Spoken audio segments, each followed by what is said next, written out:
Good morning. Welcome to our next episode of BioBlast. I have the pleasure of hosting Morgan Berman, who's the Executive Director of Life Science Cares Philadelphia. Hi, thanks so much for having me. Yeah, absolutely. We're so excited to talk to you today to hear about all the great work that you're doing in the Philadelphia community.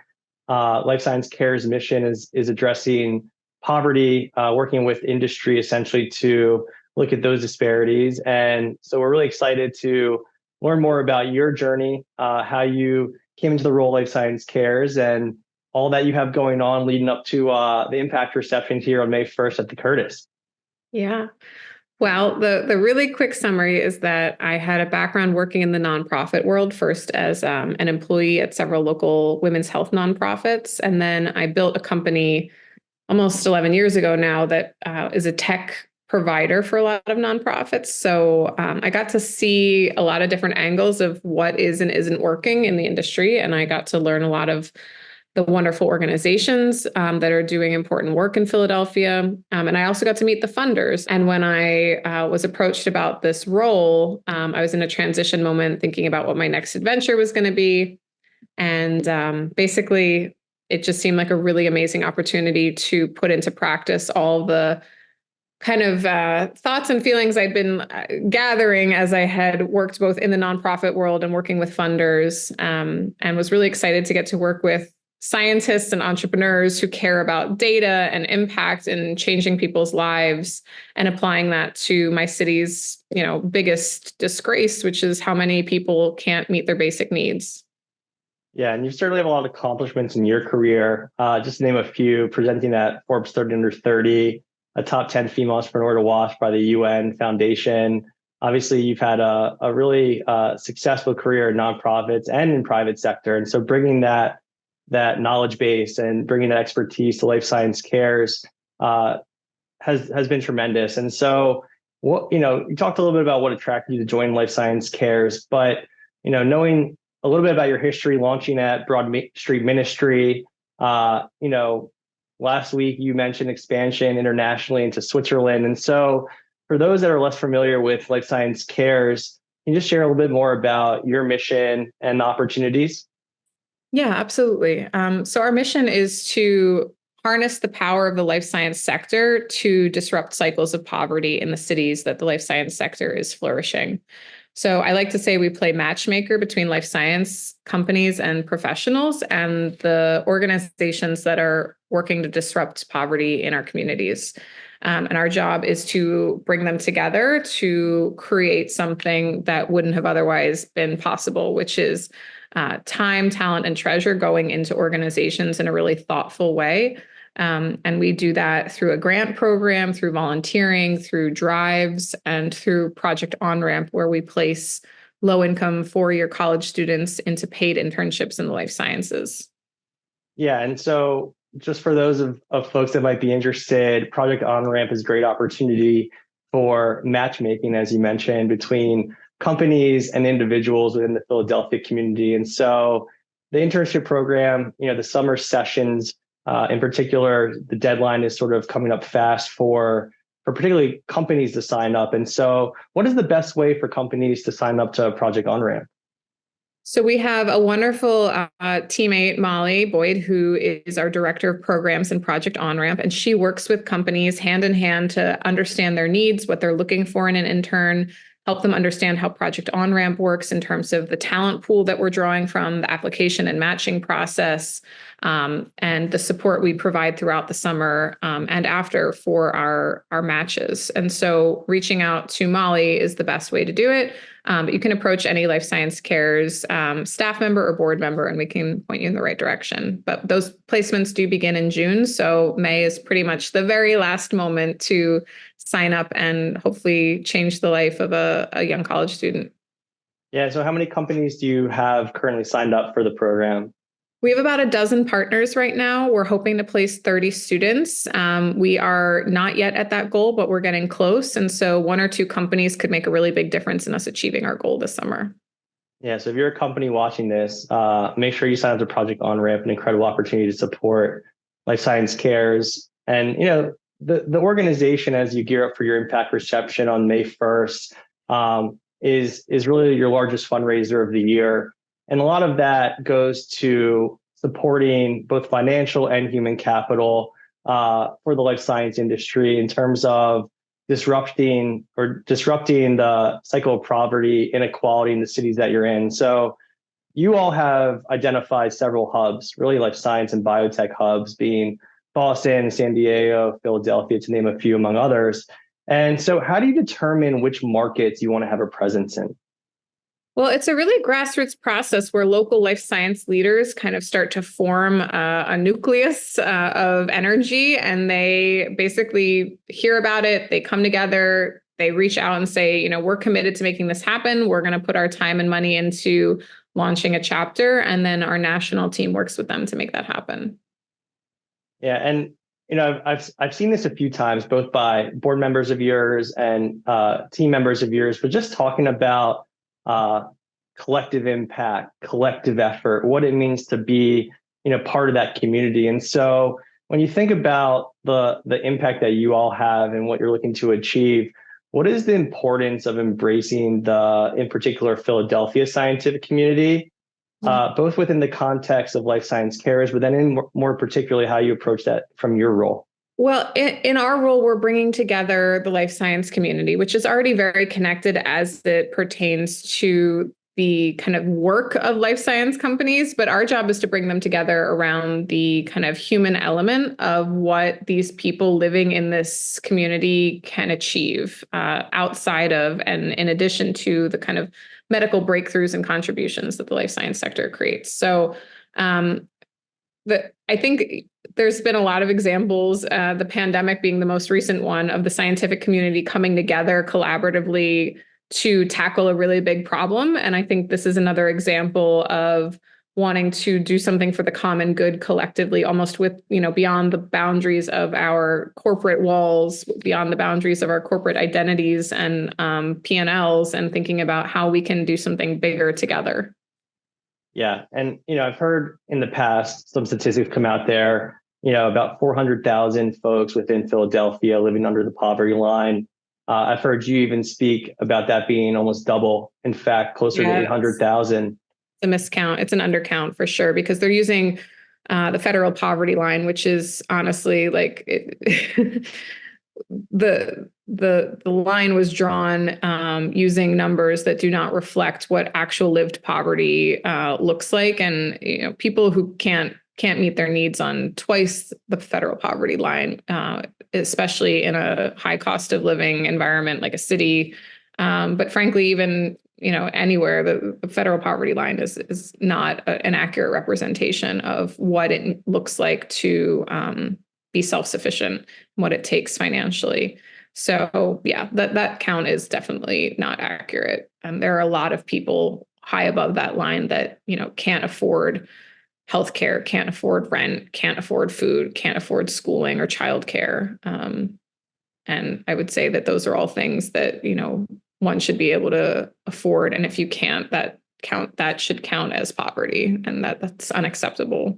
It should be. Yeah, I mean, yeah, I totally agree. And it's access to basic needs, right? It's education, it's opportunity. And particularly as life science cares, you're working with individuals to both help them upskill.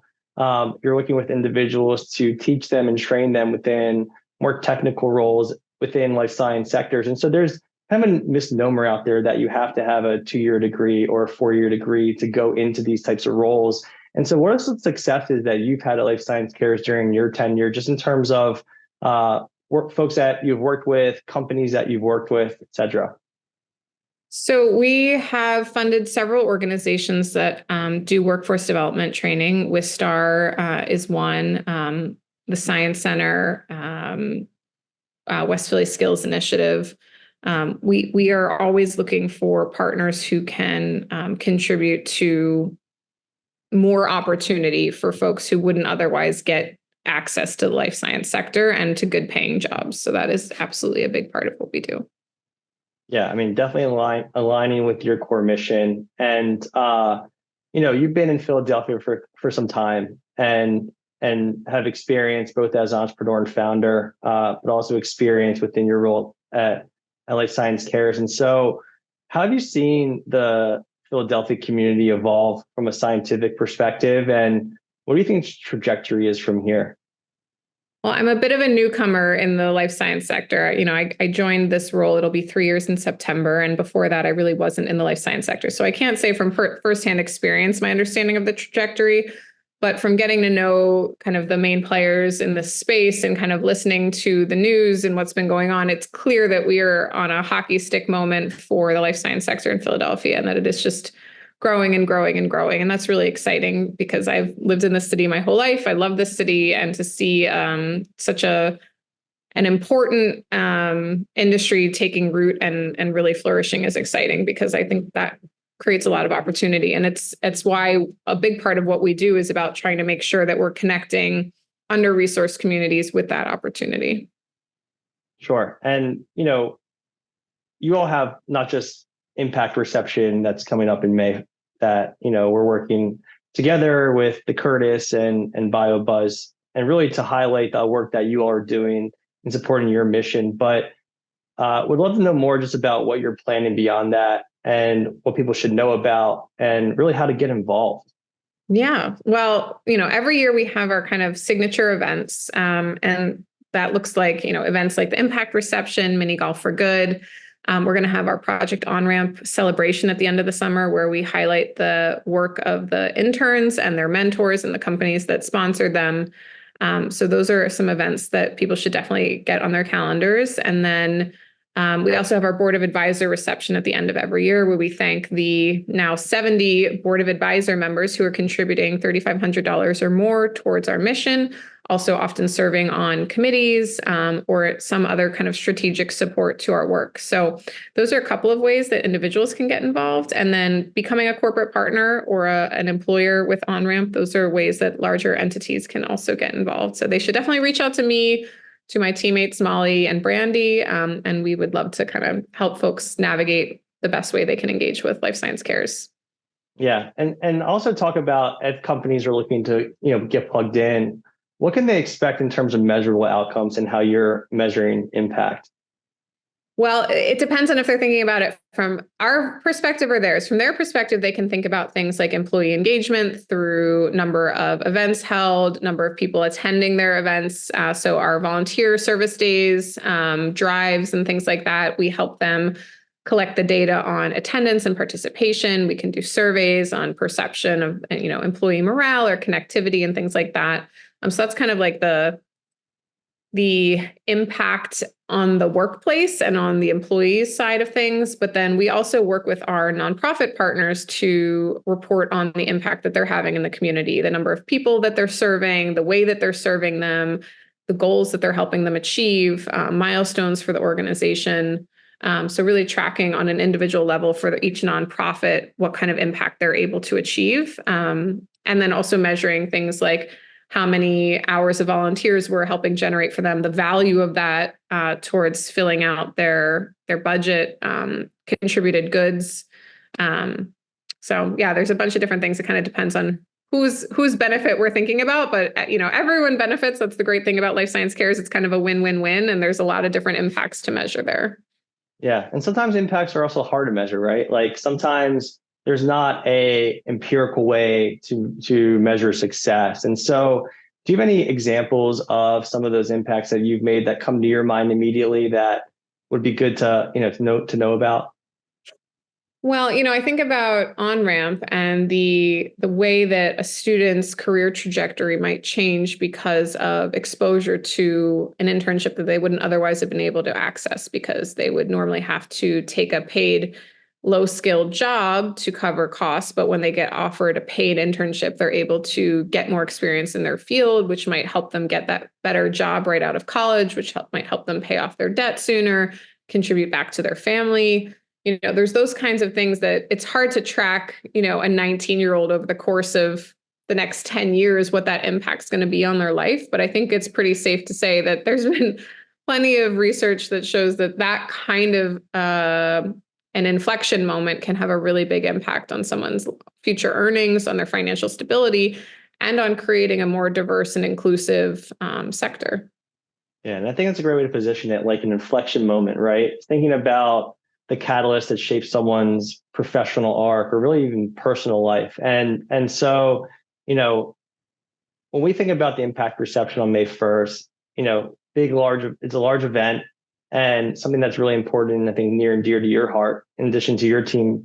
And so, give us a little bit of a flavor of what folks can expect at the impact reception.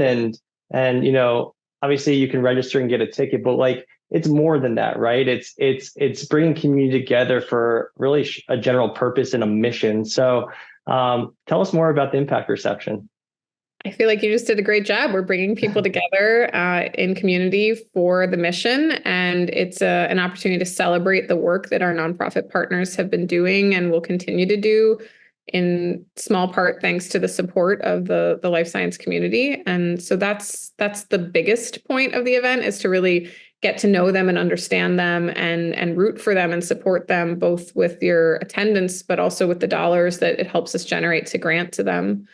And it's also obviously an opportunity for the community to come together and meet folks that you haven't met before from different, parts of the sector. So it's both, but we're really excited to be celebrating our partners, and also celebrating, what's been achieved through Life Science Cares in terms of our corporate partners, our board of advisors, our on-ramp partners, all the volunteering work that we've been doing. We've now been doing these quarterly board of advisor volunteer opportunities. So just kind of celebrating all of that work that's been made possible, especially thanks to now having more than a team of one organizing it.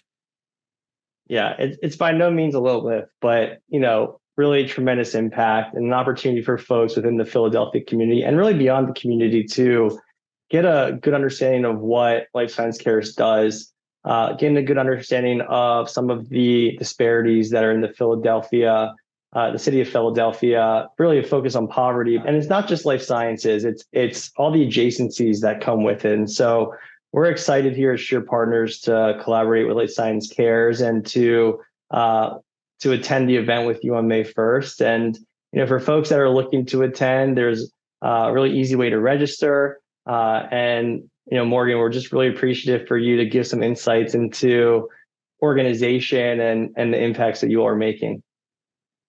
Thank you so much. I really appreciate it. Of course.